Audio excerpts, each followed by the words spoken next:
శనిదేవుడిని నూనెతో అభిషేకం చేస్తారు. నల్ల నువ్వులతో పూజ చేస్తారు. ఈ నువ్వులకి శనిదేవుడికి ఉన్నటువంటి ఆ సంబంధం ఏమిటి?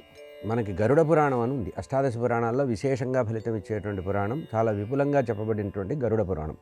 ఈ గరుడ పురాణంలో విష్ణుమూర్తి యొక్క వాహనమైనటువంటి గరుత్మంతుడికి స్వయంగా విష్ణుమూర్తి చెప్పినటువంటి పురాణం ఇది.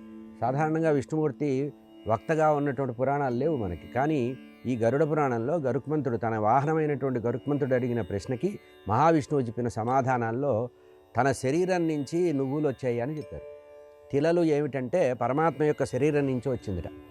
పరమాత్మని స్తోత్రం చేస్తుంటే పరమాత్మకి గగుర్పాటు కలిగి శరీరం నుంచి 2 పదార్థాలు వచ్చాయట. రోమాల నుంచి దర్భలు వచ్చాయి. ఆ శరీరం తన యొక్క గాత్రం అంటే శరీరం నుంచి నువ్వులు వచ్చినాయి అన్నారు. కనుక నువ్వులు మహావిష్ణు స్వరూపంగా భావన చేయాలి. మహావిష్ణు స్వరూపం ఏంటంటే నువ్వులు మళ్ళీ మామూలుగా 3 రకాల నువ్వులు మనం చూస్తాం లోకంలో. 1 తెల్ల నువ్వులు, 2 నల్ల నువ్వులు, 3 గోధుమ రంగులో ఉండే నువ్వులు. ఒక్కొక్క పద్ధతికి ఒక్కొక్క ఆరాధనకి వాడతారు. అయితే శనైశ్వరుడు, శని భగవానుడు ఉన్నారు కదా, నవగ్రహాల్లో శనైశ్వరుడు. ఆ శనైశ్వరుడు మహావిష్ణు భక్తుడు. మహావిష్ణువుని విశేషంగా ఆరాధించేటువంటి వ్యక్తి. నిరంతరము కూడా మహావిష్ణువు యొక్క నామస్మరణ చేస్తూ మౌనంగా ధ్యానంలో ఉంటారు. ఎప్పుడూ సమాధి అవస్థలోనే ఉంటారు. మహావిష్ణువు శరీరం నుంచి వచ్చినటువంటి ఆ నల్ల నువ్వులు ఏవైతే కృష్ణ తిలలు అంటారు, వాటి ద్వారా తాను అభిషేకం చేస్తే, దాని ద్వారా వచ్చినటువంటి నూనెతో అభిషేకం చేస్తే తాను తృప్తి పొందుతాడన్నాడు.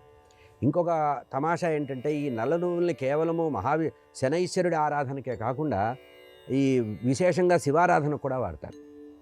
శివారాధన చేసినప్పుడు మహాన్యాసపూర్వక ఏకాదశి రుద్రాభిషేకం చేసినప్పుడు ఆ శివలింగం మీద 2 పదార్థాలు కలిపి అర్చన చేయమన్నారు. అభిషేకం అంతా చేసి విభూది అలంకరించిన తర్వాత బిల్వదళాన్ని సమర్పించి ఈ కొద్దిగా తడిపినటువంటి బియ్యంలో నల్ల నువ్వులు కలిపి అభిషేకం చేయమన్నారు. కించిత్ తిలము, కృష్ణ తిలల్ని కొంచెం కలిపి. ఎందుకంటే విష్ణు స్వరూపం తిలలు, తెల్లగా ఉండేటువంటి బియ్యము బ్రహ్మగారి స్వరూపం. కనుక బ్రహ్మ విష్ణు మహేశ్వరులు ఏకము అని చెప్పడానికి ఈ కృష్ణ తిలల్ని వాడతారు. కనుక మహావిష్ణువు యొక్క పరిపూర్ణ సమగ్రమైనటువంటి స్వరూపం.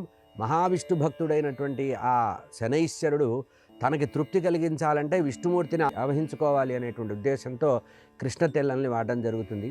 కేవలం అభిషేకానికే కాదు, దానం చేసినప్పుడు కూడా ఏలినాడు శని కానీ, అర్ధాష్టమి శని కానీ, శని బాధలు ఉన్నప్పుడు కానీ, శనైశ్వరుడు ఏదైనా మనకి ప్రతికూలమైనటువంటి స్థానంలో ఉన్నప్పుడు ఈ నువ్వుల్ని దానం చేయమంటారు. ఆ నువ్వుల్ని దానం చేయమన్నప్పుడు నల్ల నువ్వులే ప్రత్యేకంగా చెప్పారు.